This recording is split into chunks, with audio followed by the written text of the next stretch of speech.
Aquesta peça, el títol d'aquesta peça és Last Touch i reflexiona el concepte del rapte.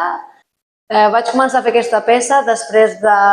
veure tantes notícies sobre el cas de la Manada, altres casos de raptes cap al cos de la dona, però en el cas de la Manada em va xocar molt el judici, com observaven a la dona, no? I quan vaig anar a fer l'Acadèmia d'Espanya en Roma, la residència, i vaig arribar allà i vaig anar a veure tots aquests museus on hi ha aquestes obres esplèndides de la Renaixença, amb l'escultura del Bernini, en què hi ha tanta representació del rapte i és com algo bonic, no? També em vaig xocar molt i vaig veure que hi havia una connexió molt interessant que s'havia de parlar. Vaig tindre com aquesta necessitat d'agafar un exemple d'aquestes escultures, com és l'escultura del rapte de Proserpina, i només pel simple fet d'agafar les mans que estan agafant el cos de la figura de la dona i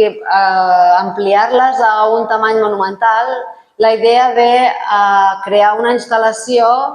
que aquestes mans envaeixen tot l'espai i et rodegen d'una manera monstruosa, però a la vegada també són unes mans vulnerables que no tenen força perquè estan com mig deformades. I hi ha aquesta dualitat de significacions en la peça que és una cosa que m'interessava molt per reflexionar.